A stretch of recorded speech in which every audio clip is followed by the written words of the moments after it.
The contractions were 7 minutes apart when Claire realized the truth. Her husband wasn't driving her to the hospital. He was driving her somewhere to die. The car broke down on an empty mountain road. Middle of a blizzard, no cell signal. Derek said he was walking for help. Then he took off his wedding ring, left it on the dashboard, and disappeared into the snow. That's when Claire understood. This wasn't an accident. This was planned.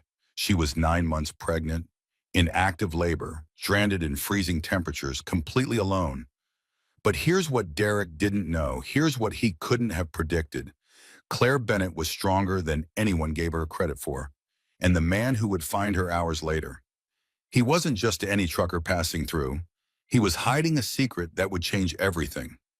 This is the story of a woman who gave birth in a car during a blizzard, who survived the impossible, who discovered that sometimes the worst betrayal leads to the greatest transformation. This is Claire's story, and it starts with those headlights disappearing into the storm. Let's begin. Pull over now. Claire gripped the dashboard. Another contraction ripped through her belly. Derek kept driving. The windshield wipers scraped against ice. Back and forth, back and forth. The sound filled the car like a heartbeat. Derek, I said, pull over. We're almost there. His knuckles were white on the steering wheel. Just breathe. Claire tried to breathe. The hospital was 40 minutes away. The clinic was 10 minutes behind them. She'd asked him to turn around 3 times already. He'd said no 3 times already. The snow came down harder. Big wet flakes that stuck to everything. The road disappeared under white. The mountains rose up on both sides. Dark shapes against darker skyline. This doesn't make sense. Claire's voice shook. The clinic has everything we need. The hospital is better. The clinic delivered Beth's sister's baby last month. They have doctors. They have equipment. I want you at the hospital. Derek's jaw was set. That stubborn look he got when arguing was pointless. Claire knew that look. She'd seen it for 6 years. Seen it more and more the past 9 months. The contraction passed. Claire checked her phone. No signal. The mountains blocked everything up here. She checked again. Still no signal. She locked the screen, unlocked it, checked one more time. The little bars stayed empty. How much longer? She asked. 30 minutes, maybe 35. The car slowed. Derek pumped the brakes. The engine made a sound like coughing, like choking. Then it died. They rolled to a stop on the shoulder. Snow piled up around them. The wipers stopped mid-swipe. The heater went silent. Just the wind outside, howling, pushing against the car. What happened? Claire asked. Derek turned the key. Nothing. He tried again. The engine clicked, but didn't catch. He slammed his palm against the steering wheel. Derek, I don't know. He wouldn't look at her. It just died. Claire's heart hammered. They were alone. No cars had passed in 20 minutes. The snow was getting worse, and the contractions were 7 minutes apart now. Try again, she said. He turned the key. Click. Click. Nothing. We need to call someone. Claire held up her phone, but I have no signal. Derek pulled out his phone. He stared at it. Then he opened the glove compartment, put his phone inside, shut it. What are you doing? Claire asked. Saving the battery. His voice was flat, empty. In case we need it later. We need it now. Try calling. There's no signal, you just said. Then we flagged down a car. In this storm? Derek looked out at the snow. Nobody's coming through here tonight. Claire felt another contraction building. She pressed both hands to her belly, breathed through her teeth. The pain was sharper now, closer together. Ruby was coming. Ruby was coming soon. So what do we do? Claire asked when she could speak. Derek unbuckled his seatbelt. He zipped up his jacket, pulled his hood up. I'll walk. There was a gas station about 2 miles back. I'll get help. 2 miles in this storm? Derek, that's crazy. It's not crazy. It's the only option. He opened the car door. Cold air rushed in. Snow swirled around him. He grabbed the keys from the ignition, shoved them in his pocket. Wait, give me the keys, in case the car starts. If the car starts, I'll need them at the gas station. To tell them what kind of car. He stepped out, locked the doors. Stay warm. I'll be back with help. Derek, wait. But he was already walking, his dark jacket disappearing into the white. Claire watched him go. Her breath fogged the window. She wiped it clear with her sleeve. The tail lights from his phone flashlight bobbed in the distance, then turned, then vanished completely. Claire sat in the silence. The car was already getting cold. She could see her breath. She pulled Derek's jacket from the back seat, the one he'd left behind. It smelled like his cologne, that expensive stuff his mother bought him. She wrapped it around herself. Then she saw it, on the dashboard, right where his hand had been. His wedding ring. The gold band caught the dim light. Claire picked it up. It was still warm from his finger. She turned it over in her palm, read the inscription inside. Forever yours. Their wedding date. He'd taken it off, before leaving, while she wasn't looking. Claire's throat tightened. She checked her phone again. No signal. She tried calling anyway. The call failed. She tried Derek's number. Failed again. She opened her messages. The last text from him was 3 days ago. Working late. Working late. He'd been working late a lot, every night for 2 weeks. Sometimes he didn't come home until after she was asleep. Sometimes he slept in the guest room, said he didn't want to wake her. The contractions were 6 minutes apart now. Claire looked at the empty road. No lights, no cars, just snow and darkness and the sound of wind against metal. She locked the doors like he'd said. Then she unlocked them. What if someone came to help and couldn't get in? She locked them again, unlocked them again. Her hands were shaking. This wasn't happening. Any second now, Derek would come back. He'd forgotten something, his phone charger, his wallet, something. He'd tap on the window and she'd unlock the door and he'd say sorry, say he was stressed, say everything would be okay. But the road stayed empty. Claire put the wedding ring in the cup holder. She couldn't hold it anymore. Looking at it made her stomach hurt worse than the contractions. She tried to think. The hospital was too far to walk, especially 9 months pregnant, especially in labor. The clinic was behind them, also too far. And Derek had the keys anyway. So she would wait. Someone would come. Someone always came. This was a state highway. People drove here, just not right now, not in this storm, but soon, when the snow let up. She reached for the heat controls, then remembered the car was dead. No heat, no radio, no nothing. Her water hadn't broken yet. That was good. That meant she had time. First babies took forever anyway. Beth had told her that. Beth was a nurse. She knew these things. First babies could take 12 hours, 20 hours. Claire had time. Another contraction. This one lasted longer. Claire counted, 45 seconds. She'd been counting them since they left the house. Getting longer, getting stronger. The snow piled up on the windshield, soft and thick, blocking the view, blocking the world. Claire was in a snow globe, a cold, dark snow globe. She thought about her phone, about the glove compartment. Derek had put his phone in there, said he was saving the battery. But that didn't make sense. If there was no signal, the phone wouldn't waste battery anyway. Claire leaned forward, her belly pressed against the steering wheel. She popped open the glove compartment. Derek's phone was there, face down, next to the car manual, next to the insurance papers, and next to another phone, a second phone. Claire picked it up. It was cheap, a burner phone, the kind you bought at gas stations with prepaid minutes. The screen was cracked, no password. She opened it. Text messages filled the screen. From someone named V, hundreds of them, going back months.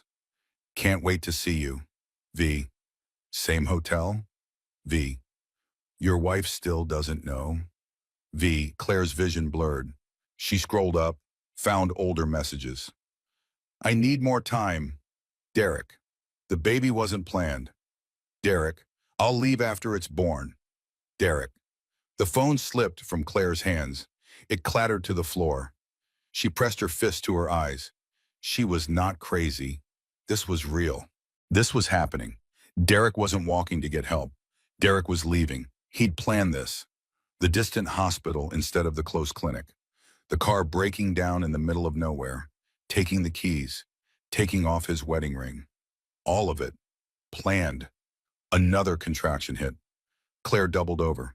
The pain was different now, deeper, more insistent. Ruby was coming. Ruby was coming, and Claire was alone. She tried the door handle. Maybe she could walk back to the clinic. But when she pushed the door open, wind slammed it back. Snow sprayed her face. The cold stole her breath. She pulled the door shut. She couldn't walk, not in this, not while in labor. Claire locked the door. This time she meant it. She pulled Derek's jacket tighter. She could smell that cologne. It made her want to throw up. The wedding ring sat in the cup holder, mocking her. Claire grabbed it. She rolled down the window just enough. Just a crack. Then she threw the ring as hard as she could. It disappeared into the white. Good. Let it stay there. Let it freeze and get buried and never be found. Claire rolled the window back up. Her arm was covered in snow. She brushed it off. Her fingers were already numb. The contractions were 5 minutes apart.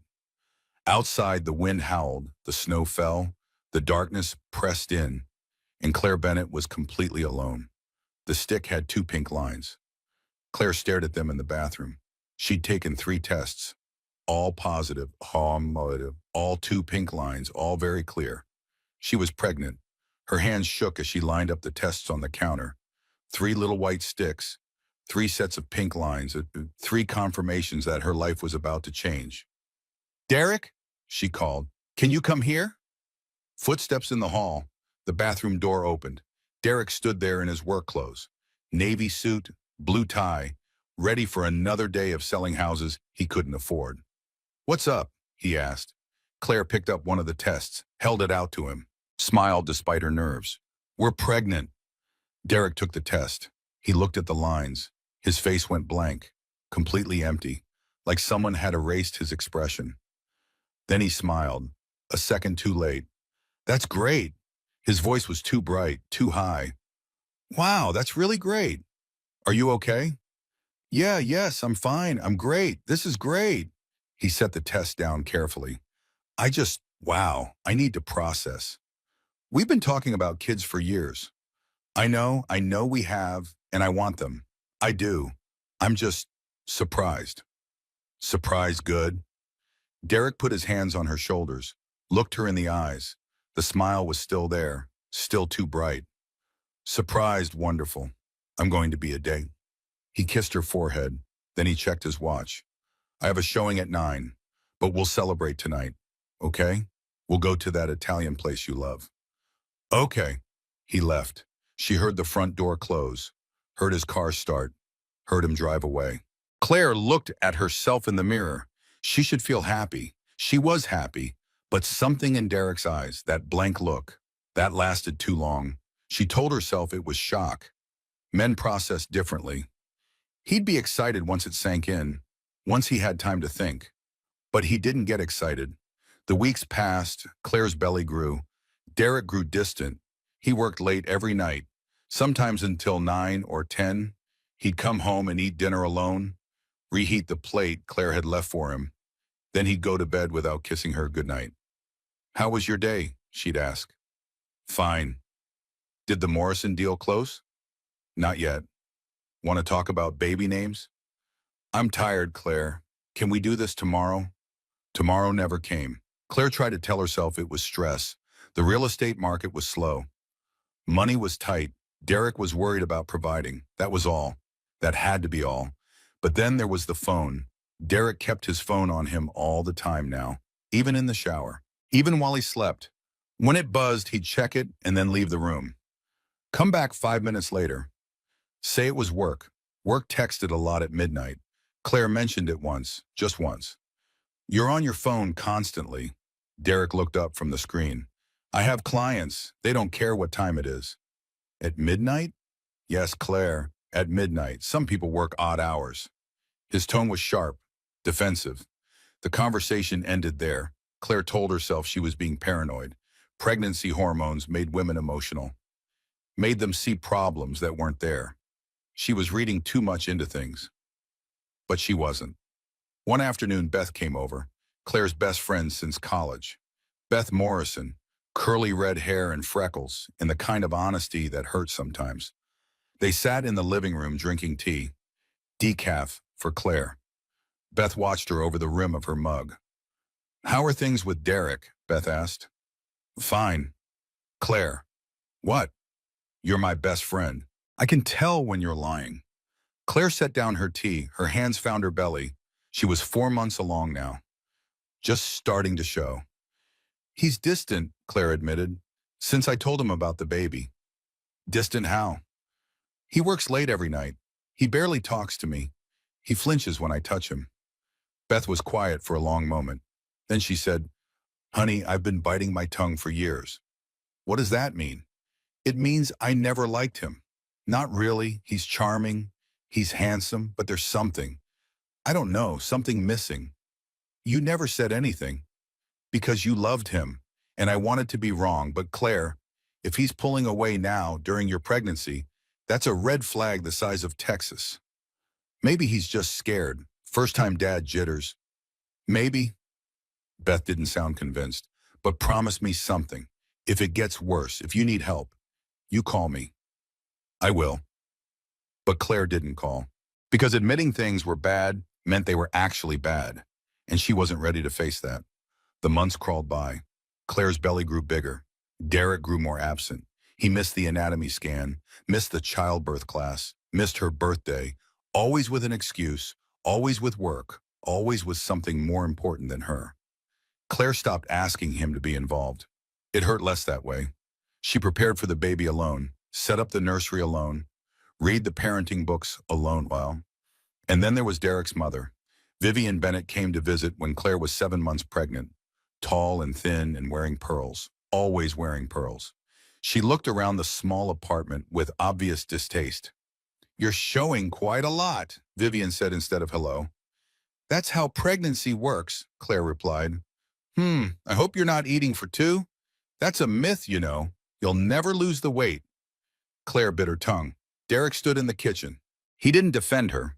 Vivian sat on the couch, crossed her legs, inspected her manicure. Derek tells me things have been difficult, Vivian said. Things have been fine.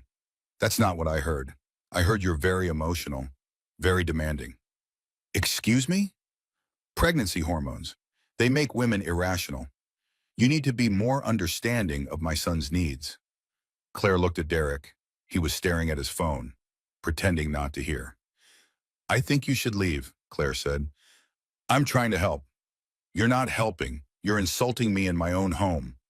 Vivian stood, smoothed her skirt, smiled that cold smile. I see the hormones are even worse than Derek said. I'll come back when you're more reasonable. She left. Derek followed her out. Claire heard them talking in hushed voices in the hallway. Then Derek came back inside alone. She means well, he said. No, she doesn't. She's concerned about us. She called me fat and irrational. Well, she's from a different generation. They say things differently. Claire felt tears building. The hot kind that meant anger more than sadness. Are you really defending her right now? Derek sighed, that long-suffering sigh, like she was exhausting him. I'm too tired to fight, Claire. Can we just drop it? He went to the bedroom, closed the door. Claire stood in the living room alone, her hands on her belly, Ruby kicking inside. It's okay, she whispered to her daughter. We don't need him. We have each other. But she did need him. She was terrified. First-time mother, no idea what she was doing, and the man who was supposed to be her partner had checked out months ago. The days became weeks. Weeks became months. Claire's due date approached. Derek became a ghost in their home. There but not there. Present but absent.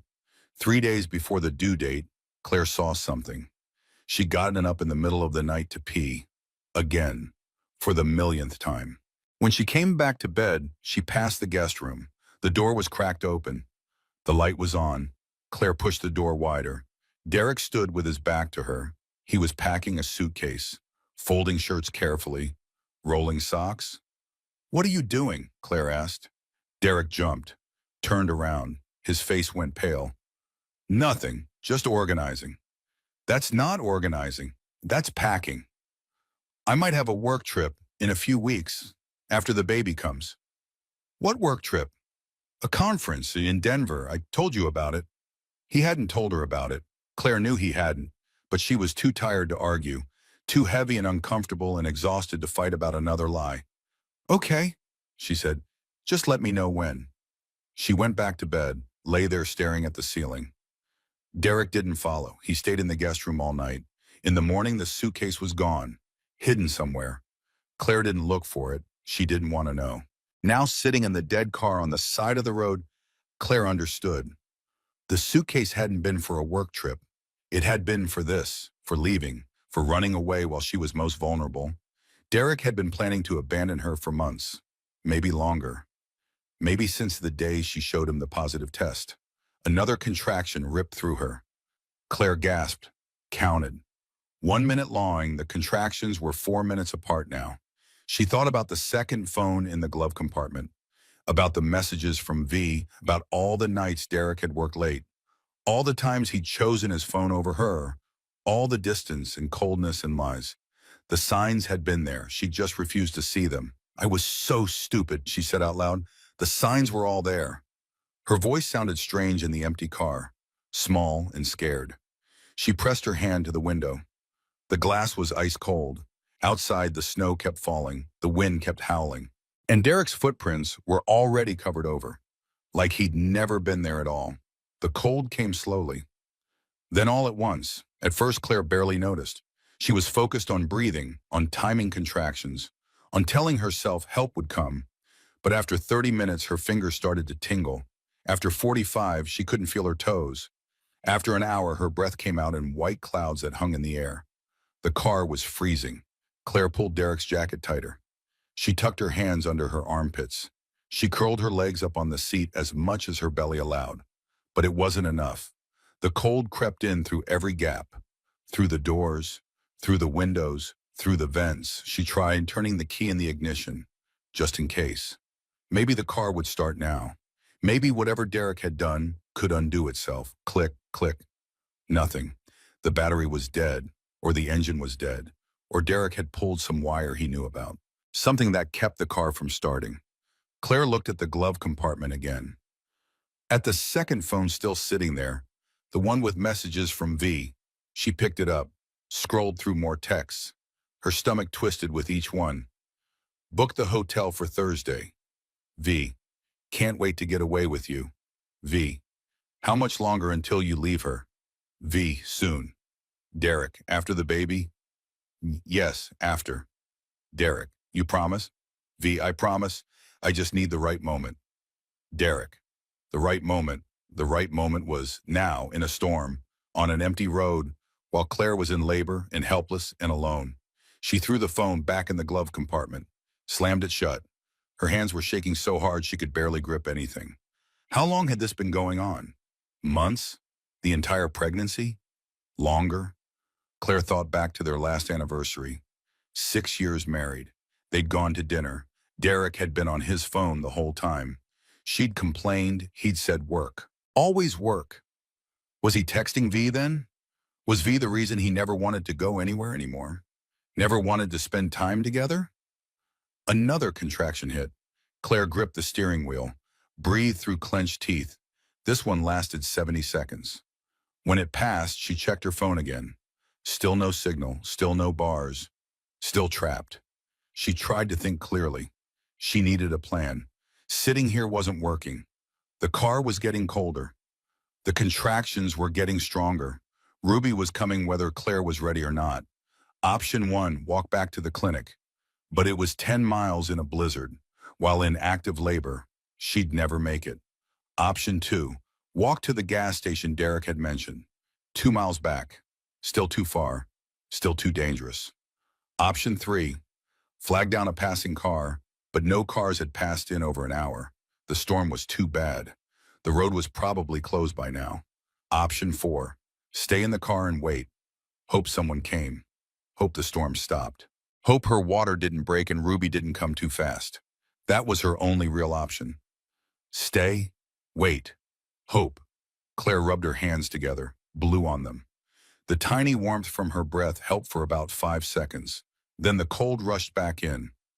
She thought about childbirth class, the one Derek had skipped, the one she'd gone to alone while other couples held hands and practiced breathing together.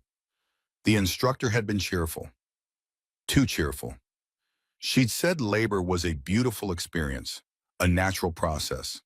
The body knew what to do, but the body didn't know what to do when it was freezing, when it was alone, when it was terrified. Claire pulled out her phone again. No signal, but she opened her photos anyway. Scrolled through pictures of her and Derek. Their wedding day, his arm around her waist, her leaning into him, both of them smiling. When had it gone wrong? When had he stopped loving her? Or had he ever loved her at all? Maybe V was right. Maybe Derek had been looking for the right moment to leave all along. Maybe Claire was just, what was the word Beth had used? A placeholder. Someone to fill time until something better came along. The phone battery was at 30%. Claire closed the photos. She needed to save power. In case what? In case she survived this and needed to call for help? In case Derek came back and she needed to call the police? She laughed, a bitter sound in the quiet car. Derek wasn't coming back. That much was crystal clear. Another contraction, stronger this time. Claire doubled over as much as her seatbelt allowed. She counted seconds, 85 seconds, 3 minutes since the last one. Her water still hadn't broken. That was good. That was very good. Once her water broke, things would move fast. Too fast. Claire looked out the window. The snow had piled up halfway up the door. The world outside was completely white. No definition, no shapes, just white and more white. She thought about her mother. Mom had died 2 years ago, cancer, quick and brutal. She'd been gone 3 months after diagnosis. Claire had been with her at the end, holding her hand, telling her it was okay to let go. What would Mom say now? If she could see Claire here, abandoned and alone, Mom would be furious. Mom had never really liked Derek. She'd been polite about it. But Claire remembered the look on her face at the wedding, that tight smile, that worry in her eyes. "Are you sure about this?" Mom had asked the night before the ceremony. "I love him," Claire had said. "Love isn't always enough, sweetheart. You need respect too. Partnership. I'm not sure Derek knows how to give those things." "Mom, don't." Okay, I just want you happy." Claire hadn't thought about that conversation in years. She'd pushed it down, ignored it, because admitting Mom was right meant admitting she'd made a mistake. A big mistake. A 6-year mistake. The cold was getting worse. Claire's teeth started chattering. She clenched her jaw to stop it. That made her face hurt. Her whole body hurt. Pregnancy hurt. Labor hurt. Being abandoned hurt most of all.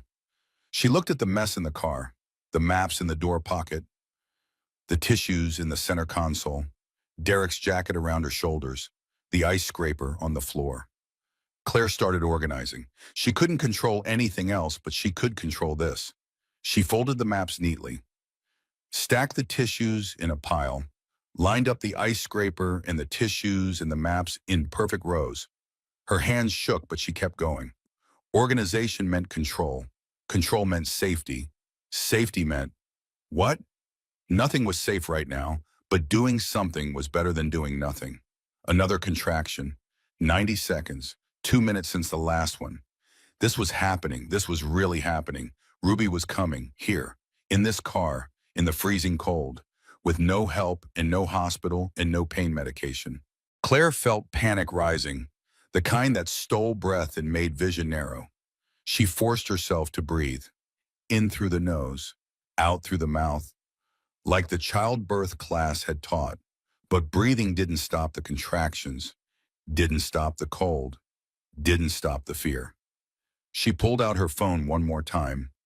Still no signal, but she opened her contacts anyway, scrolled to Derek's name. Her thumb hovered over the call button. What would she say if he answered? What could she say? "You abandoned me. You left me to die. You planned this. You're the worst kind of coward." But she didn't call, because he wouldn't answer. And even if he did, what good would it do? Claire deleted Derek's contact, just pressed the little trash can icon. Confirm deletion. Gone. It felt good, a tiny victory in a night of losses. She went through her phone and deleted everything. His photos, his texts, his voicemails, all of it. Gone. The battery was at 20% now. Claire put the phone away, pulled Derek's jacket tighter. The cologne smell was almost gone. replaced by the smell of the car, old upholstery, stale air, fear. Outside, a sound. Claire's head snapped up. Was that an engine? Was that a car? She pressed her face to the window, squinted through the snow. Nothing, just wind, just imagination. No one was coming. Another contraction. This one made Claire cry out. The pain was sharper now, lower, different. She gripped the steering wheel so hard her knuckles went white. When it passed, she checked the time on the car's dead dashboard clock. It had stopped at 7:42, the moment the car died, the moment Derek left.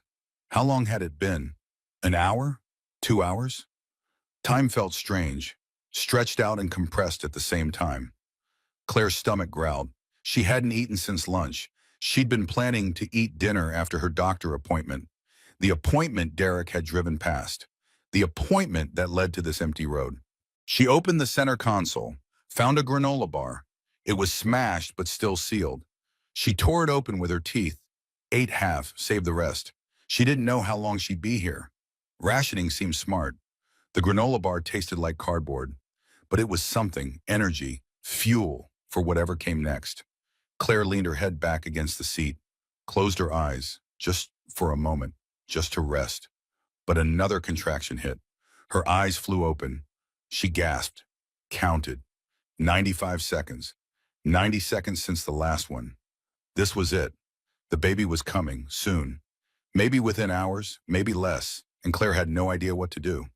The water broke at hour 3. Claire felt the warm gush, different from anything else. Unmistakable. Her jeans were soaked. The seat beneath her was soaked. And the contractions immediately got worse, much worse. She had maybe 2 hours left. Maybe 3 if she was lucky. First babies were supposed to take forever. That's what everyone said. But Claire's body had other plans. The pain was constant now, a deep ache that never fully went away between contractions.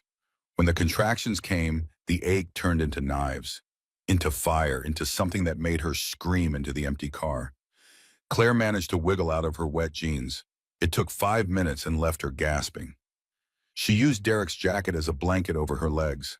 The cold air on her wet skin made her shake. She braced herself against the steering wheel. The dashboard, the door, anything solid, anything to push against. Between contractions, she tried to remember everything from childbirth class, breathing techniques, positions, stages of labor. But it all blurred together, or erased knowledge. Okay, Claire said out loud. Okay, you can do this. Women have been doing this for thousands of years. Your body knows what to do. Her body didn't know what to do. Her body was screaming at her that something was very wrong, that this wasn't supposed to happen like this, that she needed help, a doctor, a hospital, anyone. But there was no one, just her and Ruby and the storm. Claire thought about her mother again. Mom had given birth at home once, to Claire's younger brother Tommy. The hospital had been too far, the labor too fast. Dad had delivered the baby in their bedroom with instructions from an emergency dispatcher on the phone. Mom had told that story 100 times, made it sound almost fun, an adventure. But now Claire understood. Mom had been terrified, absolutely terrified. She'd just been good at hiding it. Another contraction. Claire screamed. The sound echoed in the car, bounced off the windows, came back to her like mockery. When it passed, she looked at the time on her dead phone. 8% battery. 2 hours since Derek left. Or maybe 3. Math was hard. Thinking was hard. The pressure was building. That urge to push, the one the instructor had warned about. Don't push too early. Wait until your body is ready. Wait until you can't not push. Claire could not push. She shifted position, half sitting, half lying back, legs braced against the dashboard. It wasn't comfortable. Nothing was comfortable, but it was better than nothing. Okay, Ruby, she whispered. Okay, baby girl. We're doing this, just you and me. We can do this. Another contraction. The urge to push was overwhelming. Claire gave in, pushed hard, felt something shift, something move. She gasped, stopped pushing, breathed. The contraction passed. Progress. That was progress. Terrifying progress. But progress. The next contraction came faster. 90 seconds later, Claire pushed again, felt more movement, more pressure, so much pressure. She reached down, felt wetness, felt something solid. Oh God, that was the baby's head. That was Ruby's head. Claire's hand shook. She pulled it back, gripped the steering wheel instead. Okay, okay, this is happening. This is really happening. She thought about the cord, about cutting it. She'd need something sharp. Claire fumbled in the glove compartment, past the phones, past the papers, found Derek's pocket knife, the one he used to open boxes. She set it on the passenger seat, within reach, for later, after Ruby was born, if Ruby was born, when Ruby was born. Another contraction, longer this time, 105 seconds. Claire pushed through all of it, screamed through all of it, felt Ruby moving, crowning, that's what it was called, crowning. The ring of fire, that's what women called it. Claire understood now. It felt like burning, like tearing, like her body was so splitting in half. Please, she sobbed. Please, please, please. She didn't know what she was begging for it to stop, for it to be over, for someone to help, for Derek to come back and say this was all a mistake. But Derek wasn't coming back. This wasn't a mistake. This was her life now. The contraction passed. Claire panted. Her face was covered in sweat despite the cold. Her hands were shaking. Her whole body was shaking. She looked out the window. Still snowing. Still dark. Still no cars. No help. No rescue. Just her. Another contraction. The strongest yet. Claire pushed with everything she had, felt Ruby's head emerge fully. The pressure released slightly, then immediately built again. One more push, maybe two. That's all she needed. The next contraction came. Claire pushed, felt shoulders, felt Ruby slip free, felt the rush of fluid and blood and baby. She caught Ruby in shaking hands, brought her up to her chest. Ruby wasn't crying, wasn't moving, just lying there, silent and still and covered in vernix. No, Claire whispered. No, no, no, no. She rubbed Ruby's back, patted her chest, cleared her mouth with a finger. Still nothing. Breathe, Claire begged. Please breathe, please. She rubbed harder, patted harder. Then she did the only thing she could think of. She brought Ruby to her face, breathed warm air onto her, rubbed her back, willed her to live. And Ruby gasped, a tiny sound, then a small cry, then a full wail that filled the car with the most beautiful sound Claire had ever heard. Oh, thank God, Claire sobbed. Thank God, thank God, thank God. She held Ruby close, skin to skin, using her body heat to warm the baby. Ruby's cries were weak, not strong enough, but she was breathing. She was alive. They were both alive. Claire wrapped Ruby in Derek's jacket, the best she could do. She tied off the umbilical cord with her shoelace, 6 inches from the baby, then 6 inches from the tie, cut between with Derek's knife. Her hand shook so badly she almost dropped the knife. But she did it. The cord was cut. Ruby was separate, a whole person now, not connected to Claire anymore. Ruby's cries were getting weaker. The cold was too much. Her little lips were turning blue. Claire pulled her closer, opened her shirt, tucked Ruby against her chest, zipped Derek's jacket around both of them. Stay awake, Claire told Ruby. You have to stay awake. Keep crying. Keep fighting. But Ruby's cries faded to whimpers, then to nothing. She was breathing. Claire could feel the tiny chest rising and falling, but barely, so barely. Claire felt herself fading too. The blood loss, the exhaustion, the cold, all of it pulling her down. Her vision blurred. Her head felt too heavy to hold up. She thought about sleeping, just for a moment, just to rest. Her eyes drifted closed, then snapped open. No, sleeping was dying. Sleeping in the cold meant not waking up. And if Claire didn't wake up, Ruby didn't survive. She pinched her own arm, hard enough to bruise. The pain brought clarity. She did it again and again. Anything to stay conscious. We're survivors, Claire told Ruby. You hear me? We survive this. We prove him wrong. We show him we don't need him. We never needed him. Ruby didn't respond. Her little body was so still against Claire's chest. Too still. Claire felt panic rising again. She needed help. They needed help. But help wasn't coming.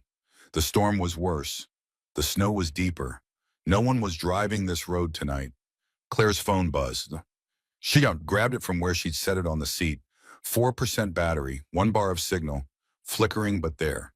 She dialed 911 with shaking fingers. The call connected. Dropped. She tried again. It rang once, twice, then dropped again. 3% battery. The bar of signal was gone. Claire wanted to scream, to throw the phone, to give up completely. But giving up meant dying. And she had Ruby now. Ruby needed her.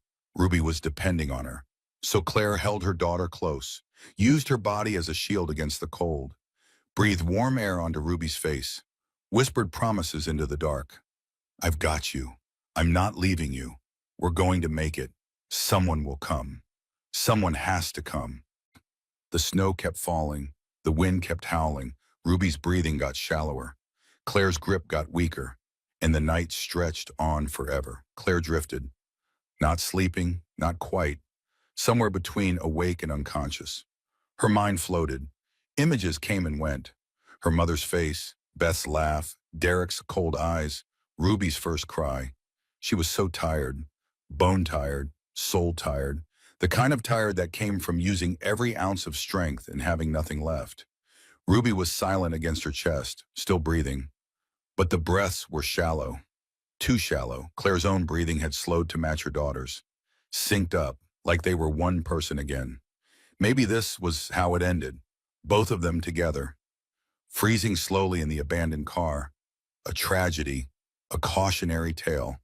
Woman found dead with newborn in snowstorm. Derek would act devastated. Would play the grieving husband. Would tell everyone he'd gone for help. Would lie and lie and lie. Claire's eyes drifted closed. Just for a second. Just to rest. Then light. Bright white light cutting through the darkness. Sweeping across the car. Moving. Getting closer.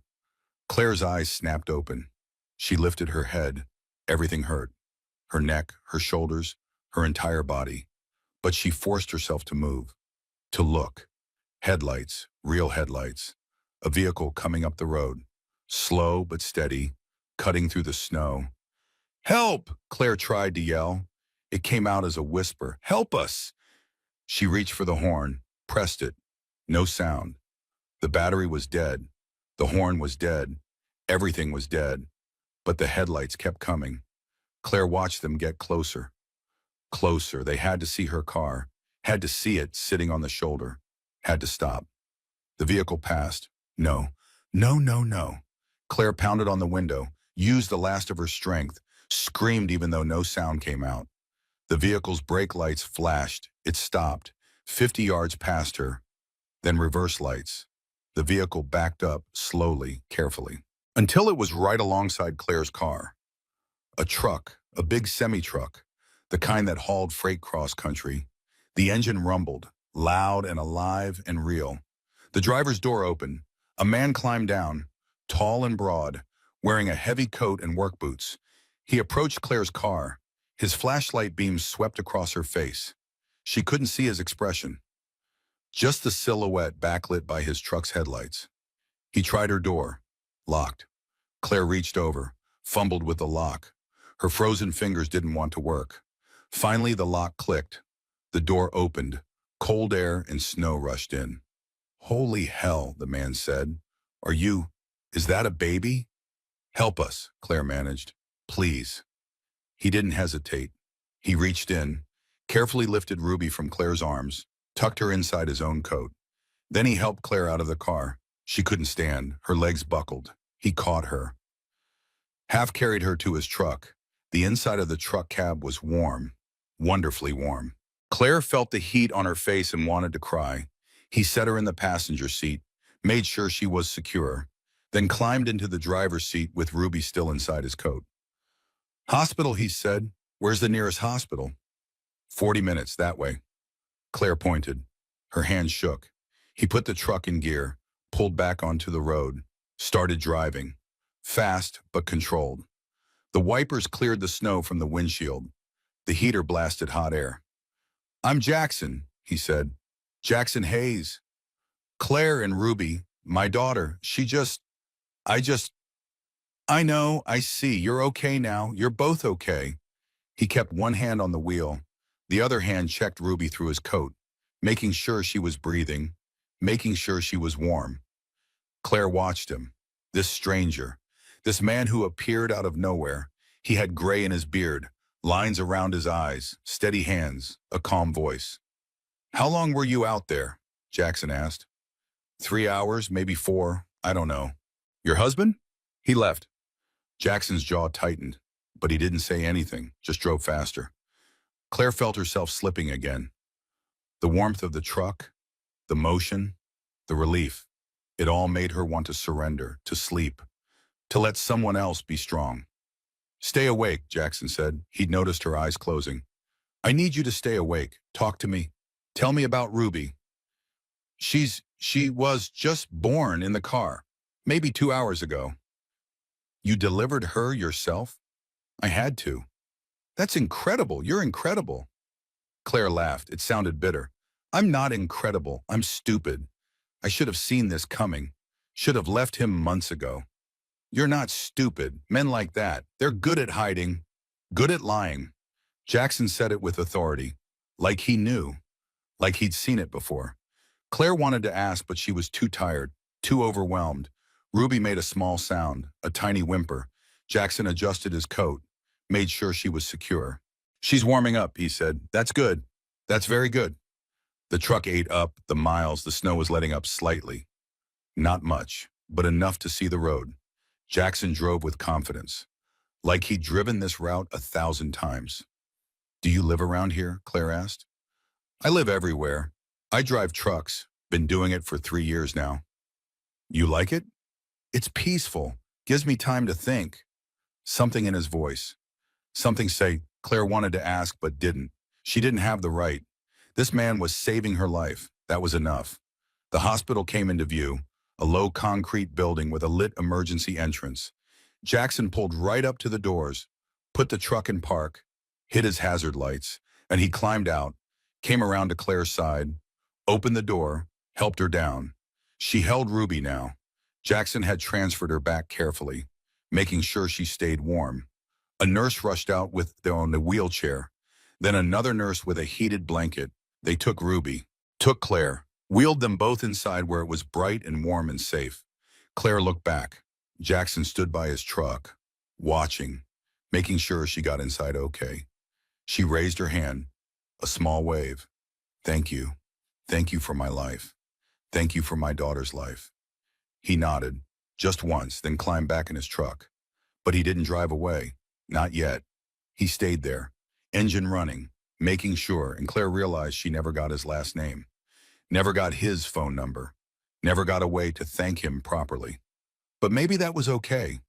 Maybe he was an angel, a guardian, someone who appeared when needed and disappeared when the job was done. The automatic doors closed. The hospital swallowed Claire and Ruby, and Jackson Hayes sat in his truck in the falling snow, waiting, just a little longer. The hospital room was too bright, too clean, too warm after hours in the cold. Claire lay in the bed connected to monitors, beeping, always beeping. The IV in her arm dripped steady. Fluids, arm fluids, and antibiotics, fighting off hypothermia, fighting off infection. Ruby was in the warming bassinet beside the bed, wrapped in hospital blankets, a tiny knit cap on her head. She was breathing better now, color coming back to her skin, but still too small, still too fragile. Dr. Winters stood at the foot of the bed, mid-50s, gray hair pulled back, kind eyes that had probably seen everything. "You're lucky," she said, "both of you, delivering in those conditions, in that cold. Most women wouldn't have survived." "I didn't have a choice," Claire said. "Still, what you did was remarkable. Cutting the cord, keeping the baby warm, those decisions saved her life." Claire looked at Ruby, at her daughter who shouldn't be alive, who was alive because Claire refused to let her die. "When can we go home?" Claire asked. "A few days. We want to monitor you both, make sure there are no complications." "And then?" and then you'll need support. Do you have family? Friends? Claire thought about Beth, about calling her, but Beth lived in a one-bedroom apartment, barely had room for herself. Taking in Claire and a newborn would be too much. I'll figure it out, Claire said. Dr. Winters looked at her chart, clicked her pen, set the chart down. The police were here earlier. They took your statement about your husband, about the abandonment. Did they find him? They found his car at the airport. He flew to Las Vegas early this morning. Of course he did. Of course Derek ran, coward until the very end. They'll issue a warrant, Dr. Winters continued. Abandonment of a pregnant woman, reckless endangerment. The charges will be serious. Good. Let them be serious. Let Derek spend years in prison. Let him suffer even a fraction of what Claire had suffered. But prison wouldn't give her back the 6 years she'd wasted. Wouldn't erase the trauma. Wouldn't unabandon her. A knock on the door. Beth burst in. Red curls wild, eyes red from crying.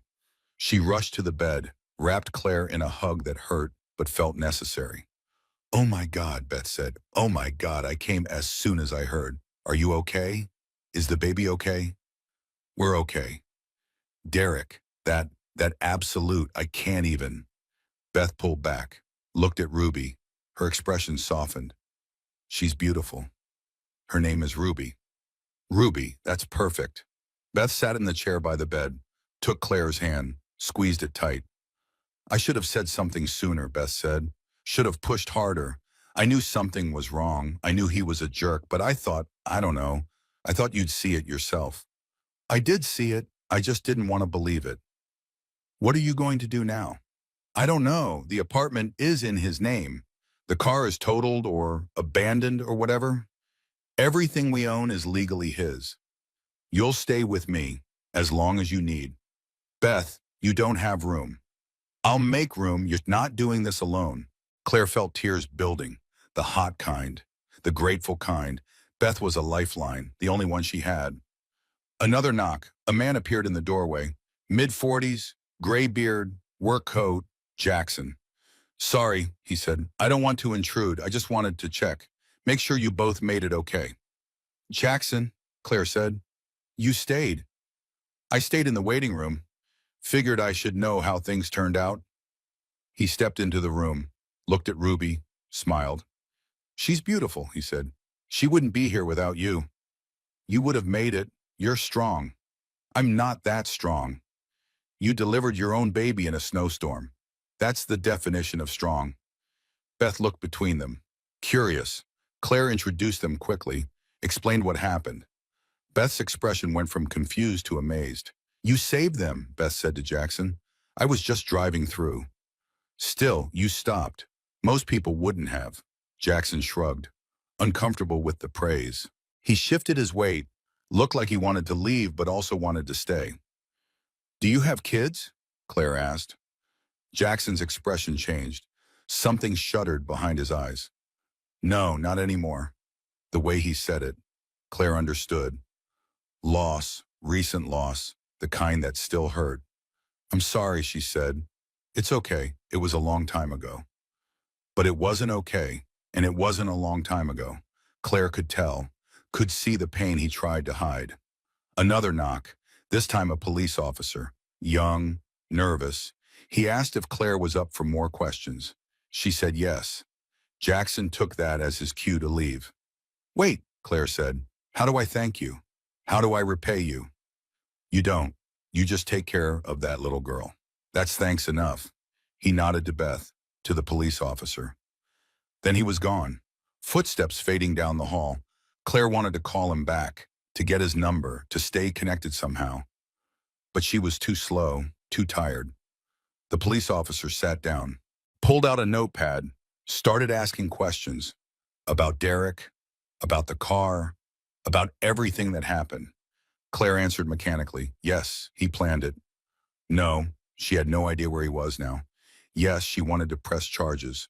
The officer wrote everything down, said they'd be in touch, said Derek would face consequences, said justice would be served. But justice felt hollow, empty. What good was Derek in prison if Claire and Ruby were homeless and broke? After the officer left, Beth stayed. She pulled her chair close, held Claire's hand while Claire cried. Not sad crying, angry crying, the kind that came from months of suppressed rage finally finding release. I knew, Claire said between sobs. I knew something was wrong. Why didn't I leave? Because leaving is hard, especially when you're pregnant, especially when you love someone. I don't love him anymore. Good. He doesn't deserve your love. Ruby started fussing, small sounds that would turn into cries soon. Claire reached into the bassinet, picked her up, brought her to her chest. Ruby quieted immediately, content just being close. You're a natural, Beth said. I'm terrified. That's being a parent, terror and love and hoping you don't screw it up. They sat in silence for a while, Beth scrolling her phone, Claire holding Ruby, the monitors beeping their steady rhythm. Then Beth gasped, sat up straight. What? Claire asked. Derek, oh, this is bad. What is it?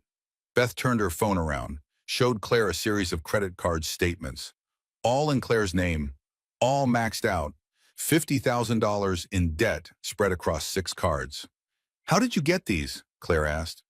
I have a friend who works in billing. She pulled your credit report when you were admitted.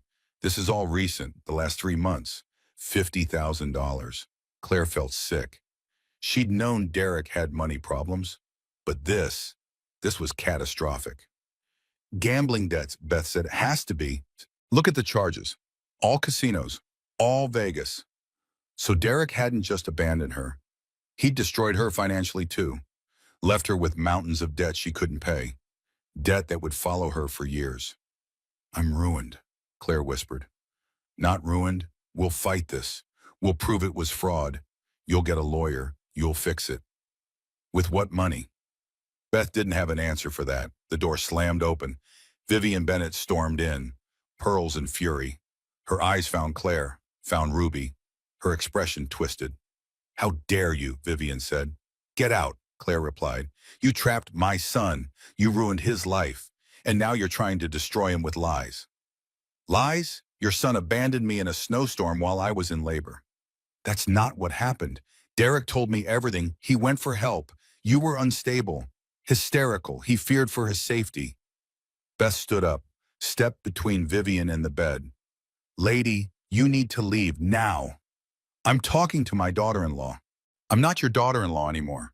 I'm filing for divorce, and I'm pressing charges against your son. Vivian's face turned red. She pointed at Claire, fingers shaking with rage. You're nothing. You always were nothing.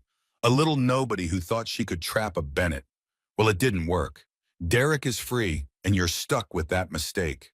She gestured at Ruby, called her a mistake, called this innocent baby a mistake. Something snapped in Claire. All the fear and pain and anger concentrated into one burning point. Get out, Claire said. Her voice was ice. Get out before I call security. And don't ever come back. You're not welcome in our lives. Not now, not ever. Vivian opened her mouth, closed it, realized she'd lost. She turned and left, her heels clicking down the hall, getting fainter, then gone. Beth sat back down, exhaled slowly. That woman is poison, Beth said. I should have cut her off years ago. Hindsight, 2020. They smiled at each other, exhausted smiles, the kind that came after surviving something terrible together. Ruby fussed again. Claire adjusted her, checked her diaper, changed it with shaking hands. Beth helped. Between the two of them, they figured it out. We'll be okay, Beth said. I don't know how yet, but we will. Claire wanted to believe her, wanted to believe things would work out. But all she could see was the mountain ahead, the debt, the divorce, the single motherhood, the everything.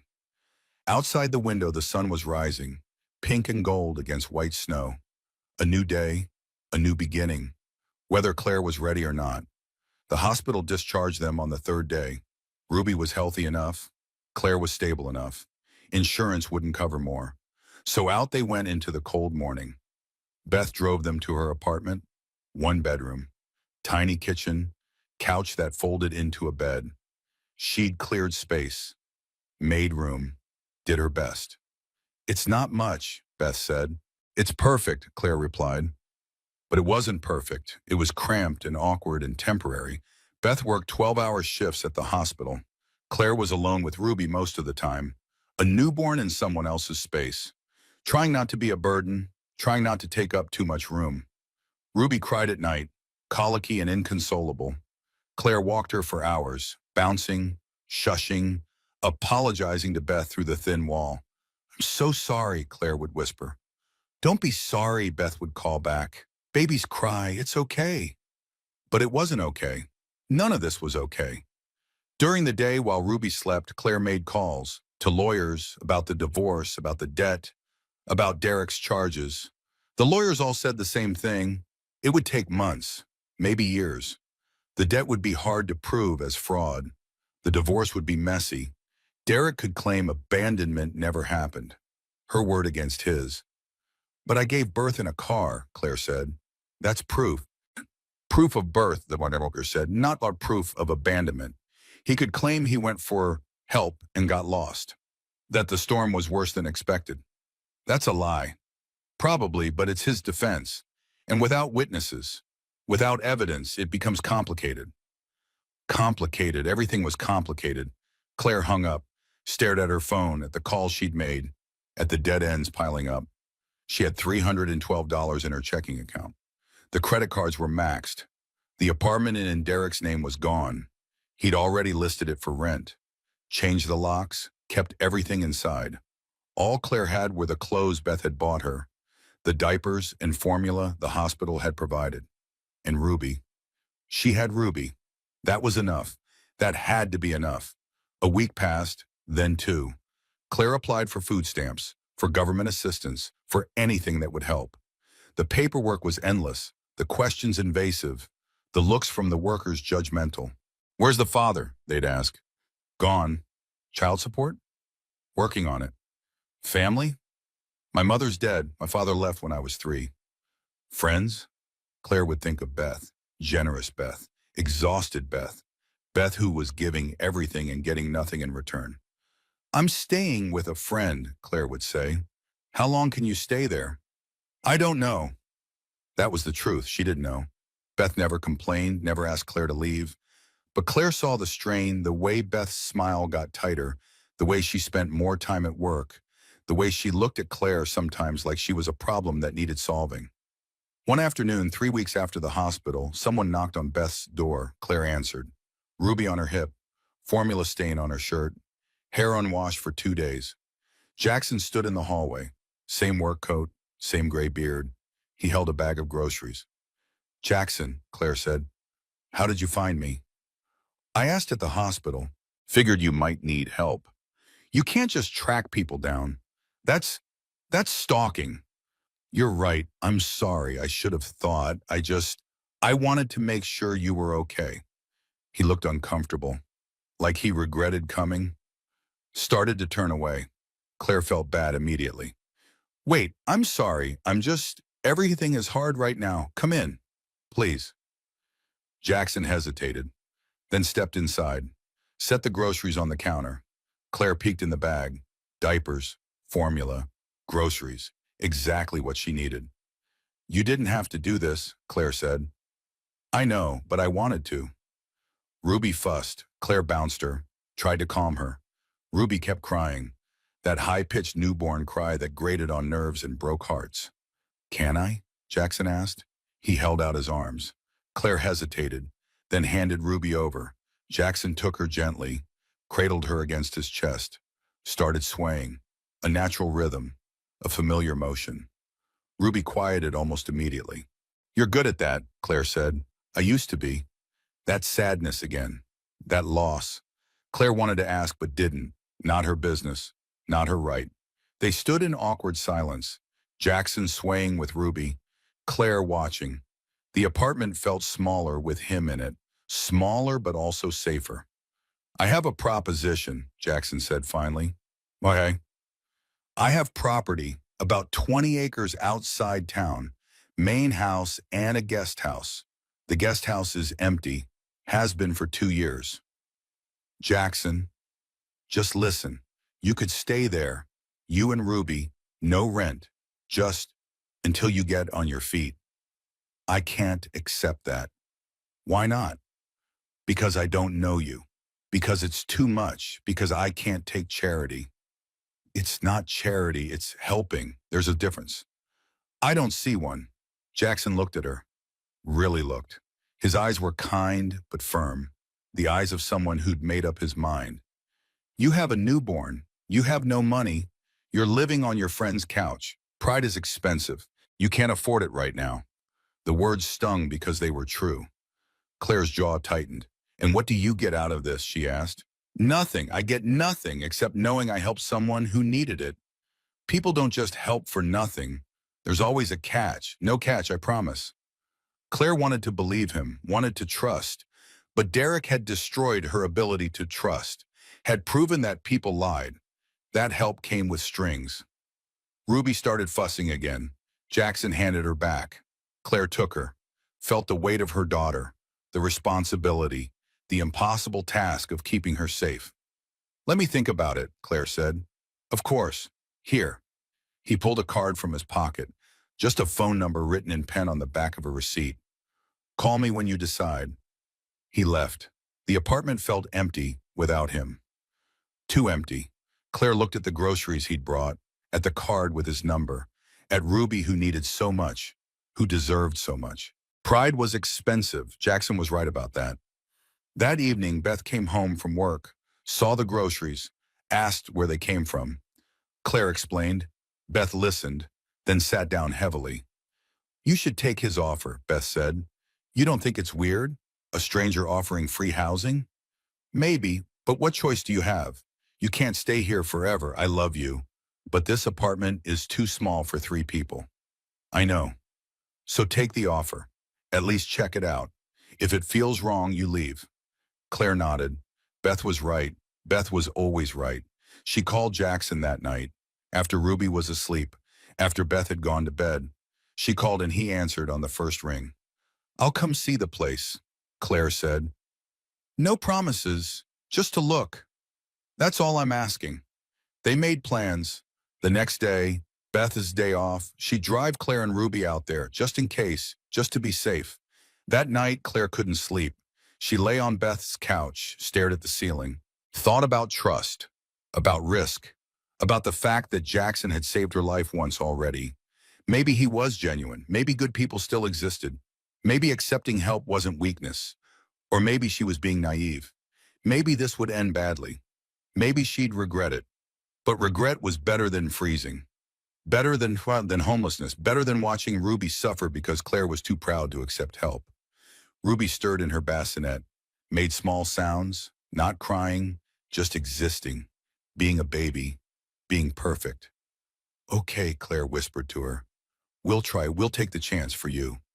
Because Ruby deserved better than a fold-out couch, better than instability, better than a mother too proud to let people help.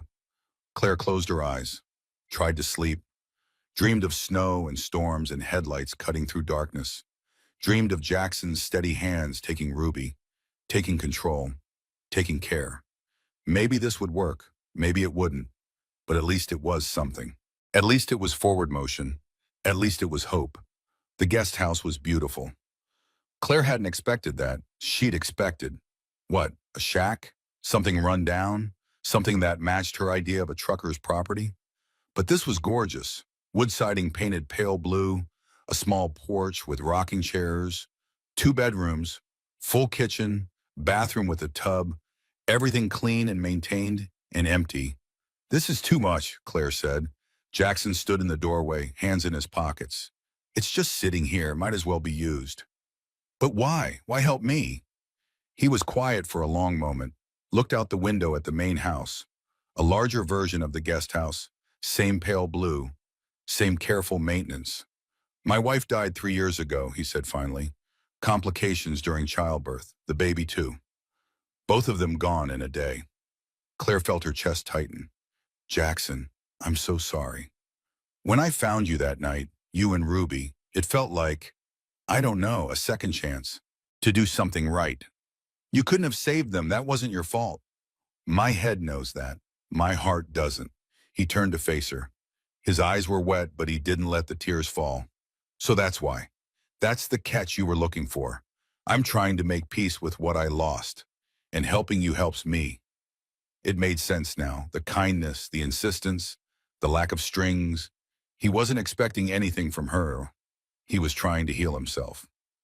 Okay, Claire said, we'll stay for a while until I figure things out. Stay as long as you need. Beth helped move the few things Claire had. Clothes, diapers, the bassinet from the hospital. It took one trip. Everything Claire owned fit in Beth's back seat. That night in the guest house, Claire put Ruby to bed in one of the bedrooms.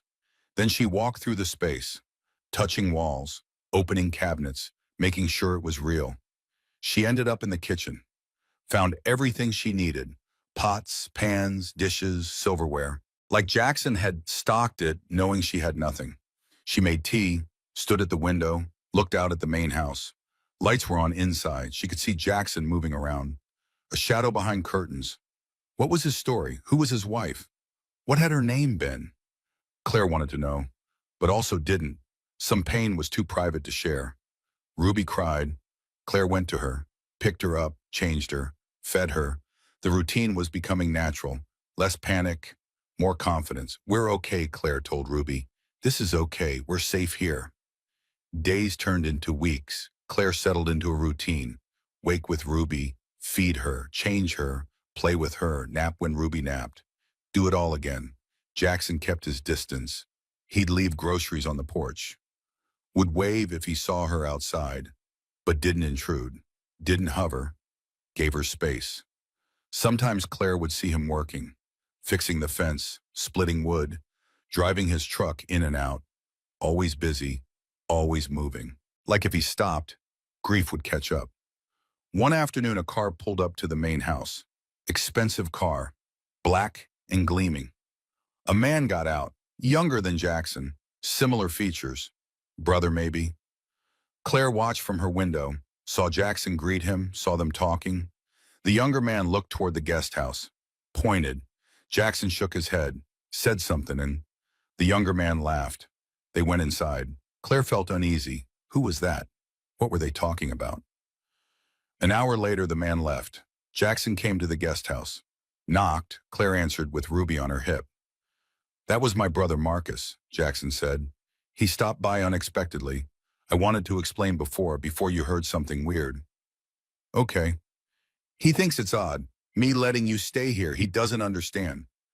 And what did you tell him? That it's none of his business. Claire smiled despite herself. Thank you. He means well. He worries. About you? About me being taken advantage of. I'm not trying to take advantage. I know, I told him that. Jackson looked uncomfortable, like he wanted to say more but didn't know how. He shifted his weight, looked at Ruby, smiled. She's getting bigger, he said. 6 weeks old tomorrow. How are you doing? Really? Claire considered lying, saying fine. But something about Jackson invited honesty. I'm scared, she admitted. The divorce is taking forever. Derek hired a good lawyer. My lawyer is. Not great. And the debt, I'll be paying it off for years. What about child support? Derek's claiming he can't work, claiming trauma from the abandonment charges. His lawyer is fighting everything. That's ridiculous. That's the justice system. Jackson frowned, looked like he wanted to fix it, wanted to make it better, but some things couldn't be fixed with carpentry and good intentions. Let me know if you need anything, and he said, money for the lawyer. Whatever. Jackson, you have already done so much. It's not enough, not for what you've been through. He left before she could argue. Claire watched him walk back to the main house. This stranger who'd saved her life, who'd given her shelter, who'd asked for nothing in return. She needed to know more, needed to understand. That evening, while Ruby slept, Claire did what everyone does. She Googled him. Jackson Hayes trucker. The results were sparse. No social media, no Facebook, no Instagram, no Twitter. Like he didn't exist online. Jackson Hayes, Colorado. Still nothing. Just public records. Property taxes. Vehicle registration. Nothing personal. Claire tried different searches. Jackson Hayes business. Jackson Hayes company. Jackson, Hayes' wife, nothing, nothing, nothing. It was strange. Most people had some digital footprint, but Jackson was a ghost. She gave up, closed her laptop. Maybe he was just private. Maybe after losing his wife, he'd deleted everything. Maybe the internet reminded him of too much pain. That night, Derek called. First time since the abandonment. Claire's phone rang at midnight. She answered without thinking. "What do you want?" she asked. "I need you to drop the charges," Derek said. His voice, she'd forgotten how much she hated his voice. "No," she said. "Claire, this is ruining my life. I can't work, can't travel. I'm facing prison." "Good. I made a mistake. One mistake. Don't punish me forever." "One mistake? Derek, you abandoned me while I was in labor. You destroyed my credit. You stole from me. I didn't steal. We're married. What's yours is mine." "Not anymore. I filed for divorce. You'll never survive alone. You need me." Claire laughed, actually laughed, a harsh sound that had surprised her. "I survived giving birth alone in a snowstorm. I think I can handle life without you." "This is because of him, isn't it? That trucker. You're sleeping with him." "Excuse me? I know you're living on his property. I know he's helping you. You couldn't even wait until the divorce was final." "I'm not sleeping with him. And even if I was, it's none of your business." "It is my business. You're still my wife." "On paper only, and not for long." Silence on the line. Then Derek's voice changed, got lower, meaner. "You think you're so strong now, so independent, but you're nothing. You'll always be nothing. And that baby, that mistake, she'll grow up knowing her mother destroyed her father." Claire's hands shook. She wanted to scream, wanted to throw the phone, wanted to reach through the line and hurt him. But she didn't. She took a breath, steadied herself. "Ruby will grow up knowing her father was a coward. That's on you, not me." She hung up, blocked his number, sat in the dark shaking. A knock on the door. Claire jumped, looked at the clock. 12:30 in the morning. Who would knock now? She checked the peephole. Jackson. She opened the door. "I heard yelling," he said. "Are you okay?" Derek called. What did he want? Me to drop the charges. Me to admit I'm nothing. The usual. Jackson's expression darkened. "He can't contact you. Isn't there a restraining order?" "It's temporary." And he called it from a blocked number. I didn't know it was him. "This is harassment." "It's Derek." Jackson stepped inside without asking. Checked the windows. Made sure they were locked. Checked the back door. Made sure it was secure. "You need better security," he said. "I'll install cameras tomorrow. Motion sensors. Make sure you can see anyone approaching." "Jackson, you don't have to." "Yes, I do. You're safe here. I promised you that. I'm keeping that promise." The intensity in his voice. The protection. Claire felt something unfamiliar. Not attraction exactly. More like recognition. Like she was seeing him clearly for the first time. "Thank you," she said. "Don't thank me. Just stay safe." He left. Claire locked the door behind him. Checked it twice. Then went to Ruby's room. Looked at her daughter sleeping peacefully. Unaware of Derek's threats. Unaware of anything but warmth and milk and love. "He can't hurt us," Claire whispered. "Jackson won't let him. I won't let him." But Derek's words lingered. "You're nothing. That baby is a mistake. You'll never survive alone." Except she wasn't alone. She had Beth. She had Jackson. She had Ruby. And maybe, just maybe, that was enough. The cameras went up the next day. Jackson installed them himself. 2 pointing at the guest house entrance, 1 covering the back door, 1 watching the driveway. He showed Claire how to check them on her phone, how to get alerts, how to record. "If Derek shows up, you'll know," Jackson said. "Thank you." "Stop thanking me." But Claire couldn't stop. Every kindness felt massive, every gesture overwhelming. She wasn't used to people helping without wanting something back. A month passed, then 6 weeks. Ruby grew, started smiling, started making sounds that weren't just crying, started recognizing Claire's face and Jackson's voice. Jackson came by more often now. would hold Ruby while Claire showered, would fix things around the guest house, a leaky faucet, a squeaky door, things Claire didn't even ask about. One afternoon, Marcus came back, pulled up in his expensive car, got out with a briefcase. He knocked on Jackson's door. Jackson let him in. They were inside for 2 hours. Claire watched from her window, curious, concerned. What business did Jackson have that required briefcases and long meetings? Marcus left. Jackson came to the guest house right after. He looked tired, worn down, like the meeting had cost him something. "Everything okay?" Claire asked. "Family stuff. Nothing important." "You sure?" He nodded but didn't meet her eyes. That night, Claire couldn't sleep. Something was off. Something about Jackson and Marcus. Something about the expensive car and the briefcase and the secrecy. She got up, walked to the window, looked at the main house. Lights were on in what looked like an office. She could see Jackson at a desk, paper spread out, head in his hands. Whatever he was dealing with, it was heavy. Claire made a decision. She wrapped Ruby in a blanket, walked across the yard to the main house, knocked softly. Jackson answered, surprise on his face. "Claire, it's 11 at night." "I know, can I come in?" He stepped aside. Claire walked into a house she'd never seen before and stopped. The interior was expensive, like really expensive. Hardwood floors, custom furniture, art on the walls. This wasn't a trucker's house. This was a rich person's house. "Jackson," she said slowly, "what do you do?" He sighed, ran his hand through his hair. "I drive trucks." "No, I mean, what did you do before? Does it matter?" "It might." He gestured to the living room. They sat down. Ruby sleeping in Claire's arms. Jackson leaned forward, elbows on his knees. "I sold a company," he said. 5 years ago, tech company, software for supply chain management.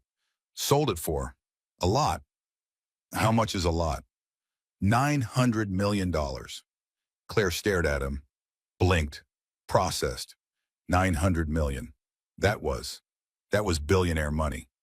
"You're a billionaire," she said, "technically, though after taxes and investments and yeah, roughly. And you drive trucks.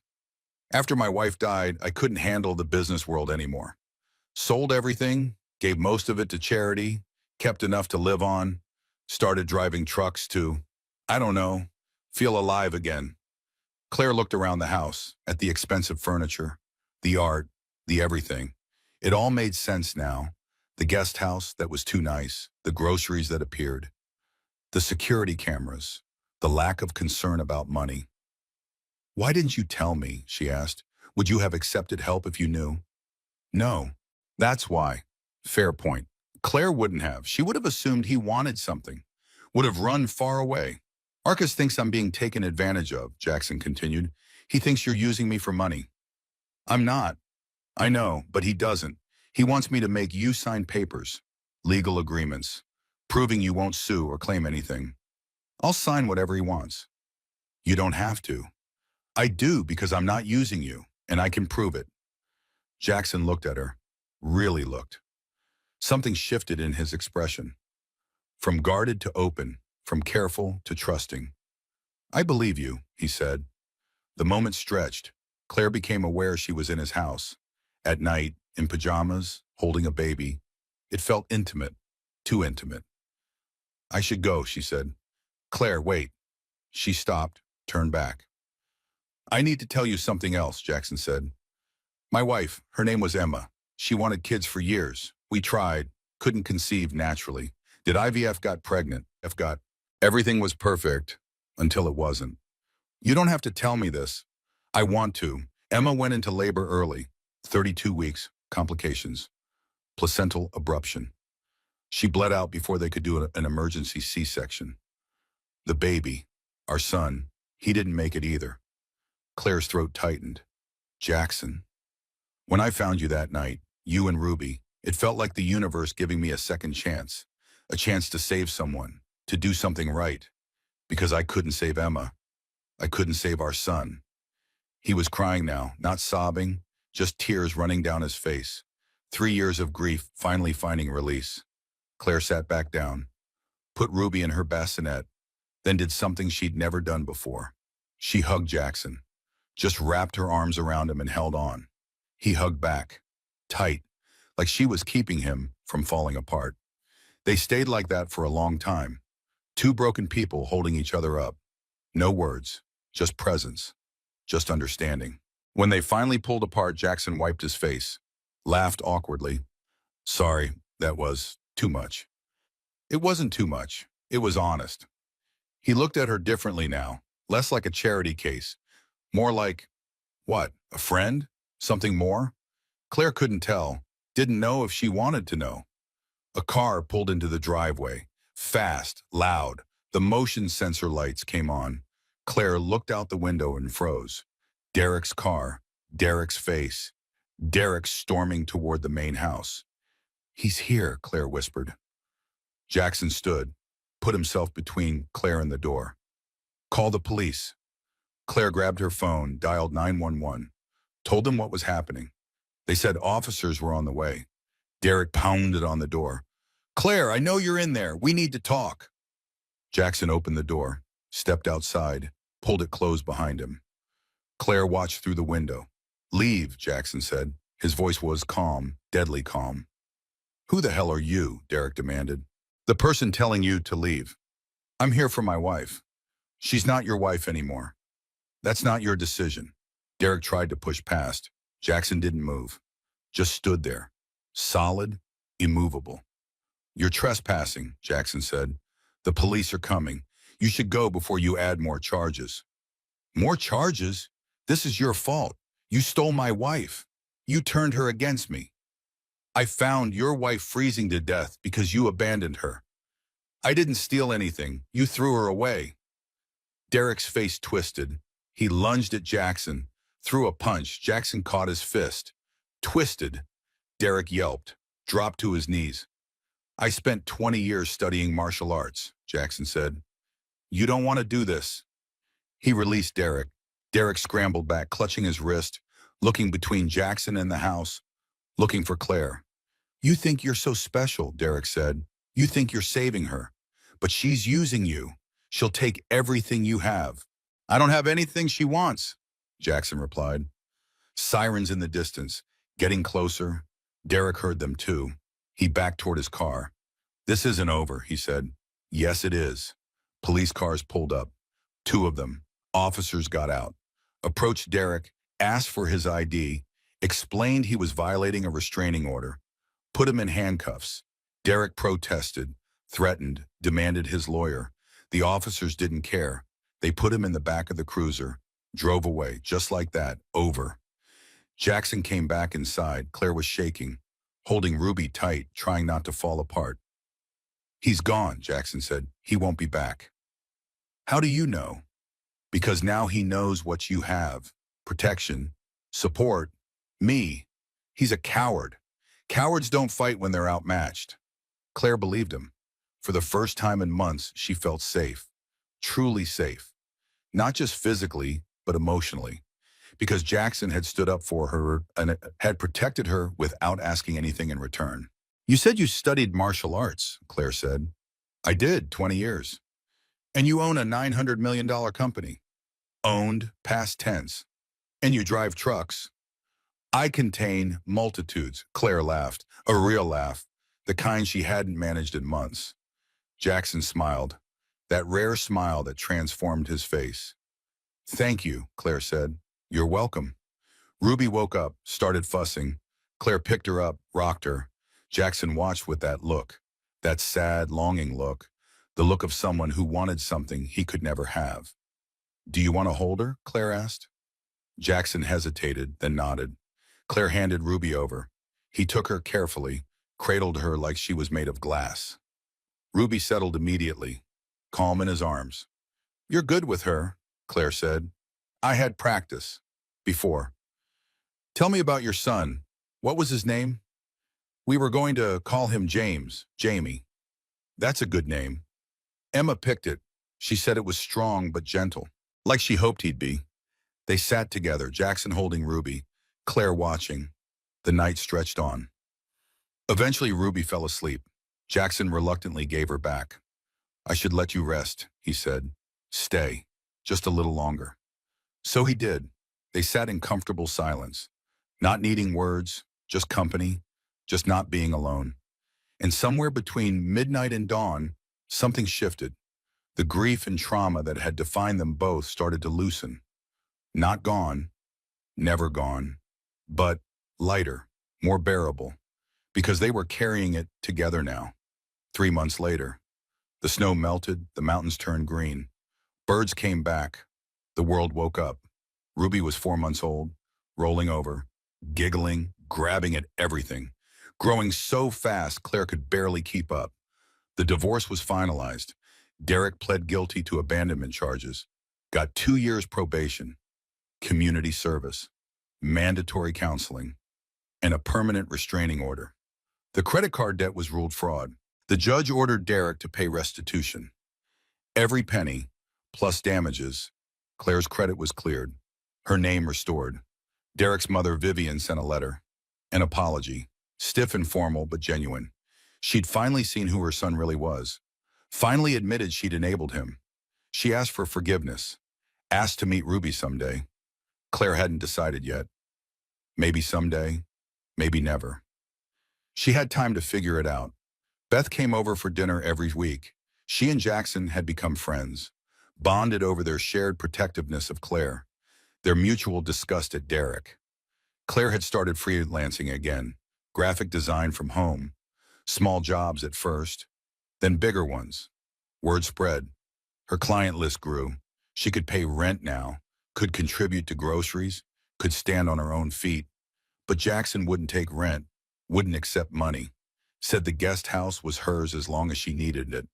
I need to pay something, Claire argued. Then pay me by letting me be part of Ruby's life. So that's what she did. Jackson came over every evening, would hold Ruby while Claire cooked dinner, would read to her even though she couldn't understand words yet, would make her laugh with silly faces. He was good with her. Natural. Like being a father was coded in his DNA. One evening in late spring, Jackson invited Claire to the main house for dinner, said he wanted to show her something. Claire bundled up Ruby, walked across the yard that had become so familiar. Jackson had cooked, actual cooking, pasta and salad and bread. The table was set, candles lit, music playing softly. What's the occasion? Claire asked. No occasion, just I wanted to. They ate, talked. Ruby sat in her high chair chewing on a teething ring. The conversation was easy, comfortable. They'd fallen into a rhythm, a partnership. After dinner, Jackson pulled out papers, set them on the table. What's this? Claire asked. Foundation papers. I'm starting a nonprofit for mothers in crisis, emergency housing, legal aid, financial assistance, everything you needed and couldn't find. Claire's eyes filled with tears. Jackson, I want you to run it. Be the director. You know what women need. You've lived it. I'm not qualified. You're the most qualified person I know. He slid the papers closer. Claire read through them. The mission statement, the programs, the funding. Jackson was putting $20 million into it. $20 million. I can't. You can, and you will, because women like you deserve better, deserve support, deserve someone fighting for them. Claire looked at him, at this man who'd saved her life, given her shelter, protected her, asked for nothing, given everything. Why do you do this? She asked. Really? Because 3 years ago I couldn't save the woman I loved, but maybe I can save others. Maybe Emma's death doesn't have to be meaningless. It wasn't meaningless. She created you, made you who you are. She did, and now I'm trying to honor that. They looked at each other across the table.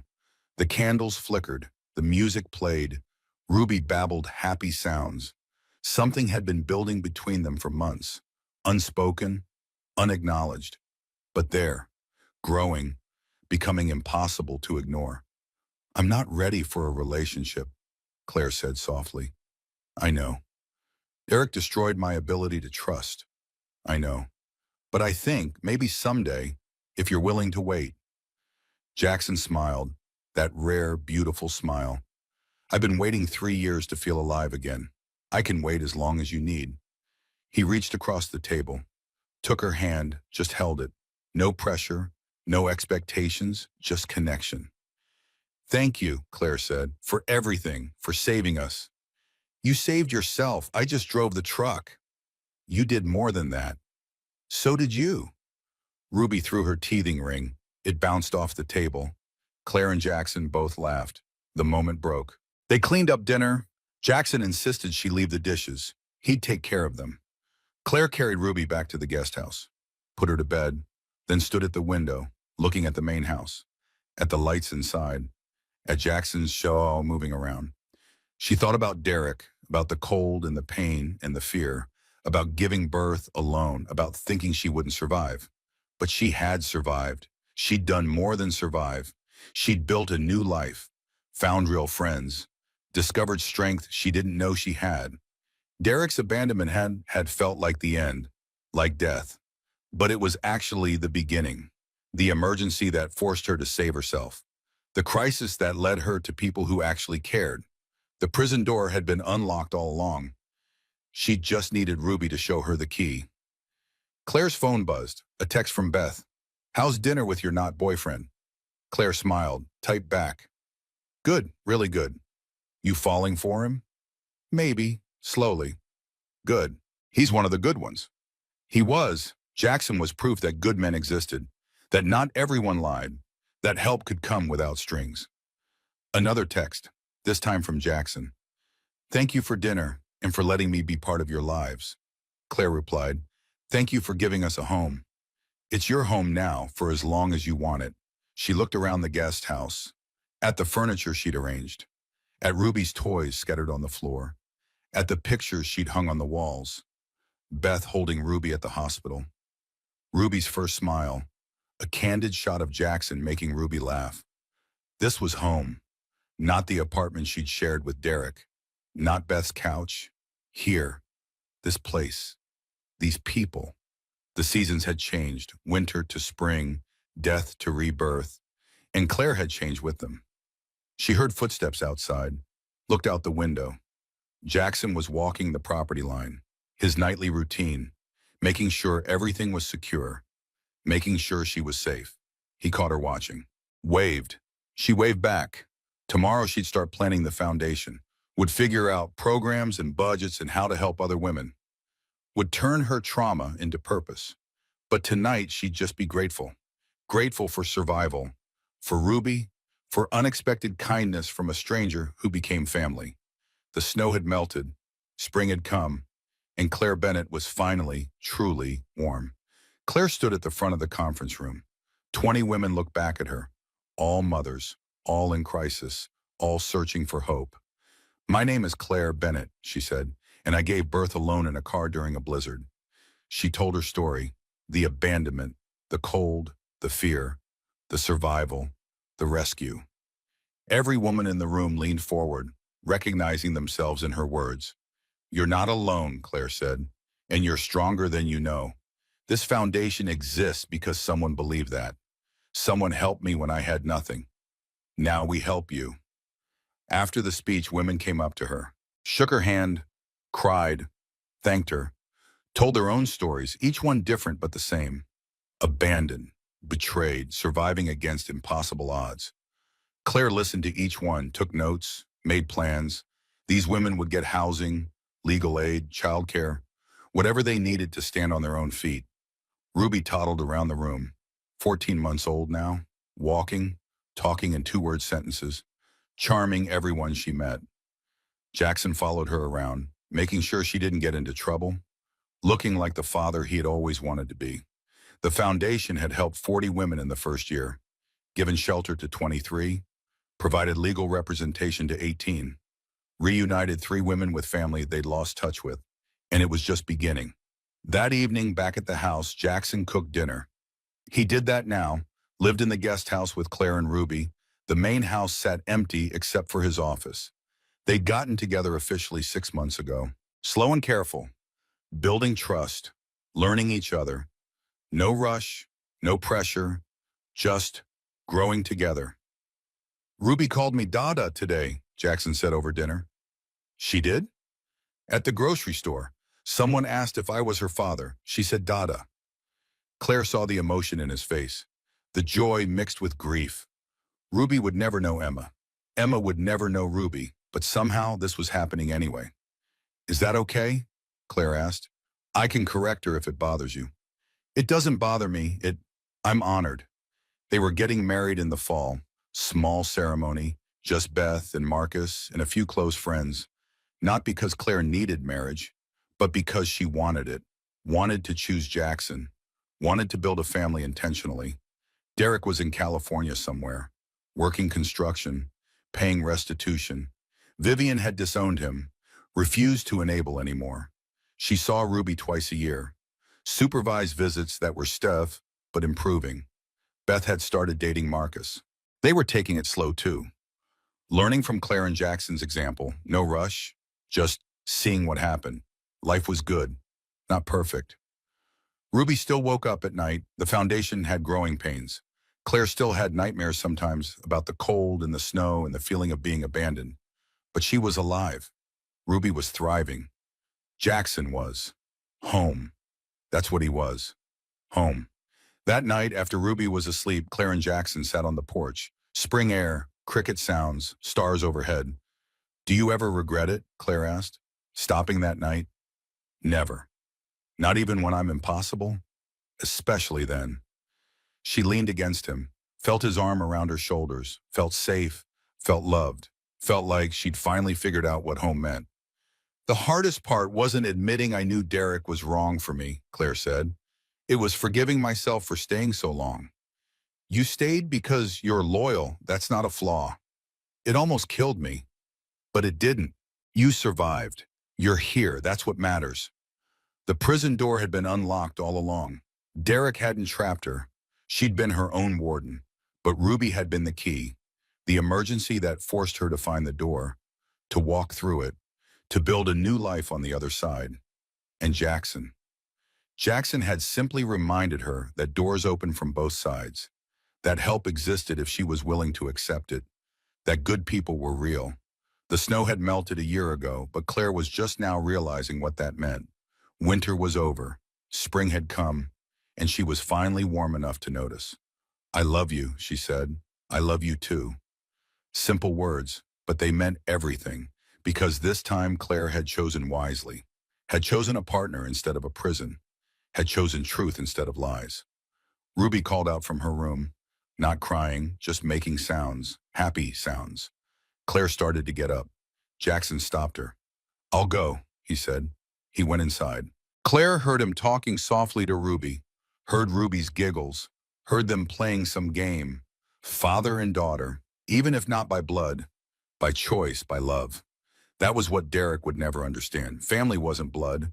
It was choice. It was showing up. It was staying when things got hard. It was driving through a blizzard and stopping when everyone else drove past. Claire looked at the guest house, at the lights inside, at the life she'd built from nothing, from abandonment, from survival. She finally understood that the prison door had been unlocked all along. She'd been her own warden, but she'd also been her own liberator. The key had been inside her the whole time. Ruby had just helped her remember where she'd put it. Claire's journey from that frozen car to building a foundation that's helped dozens of women prove something important. The worst moments of our lives can become the beginning of something beautiful. If this story moved you, if Claire's strength inspired you, if you believe other people need to hear this, just tap that like button below. Drop a comment telling me what part hit you hardest. Share this with someone who needs to remember they're stronger than they know. And if you want more stories about survival, about second chance, about people who refuse to give up when the world gave up on them, hit subscribe, because these stories matter. Your story matters. And together we're building something bigger than just videos. Thank you for listening. Thank you for being here. And remember, the prison door is always unlocked. You just have to find your key. I'll see you in the next one.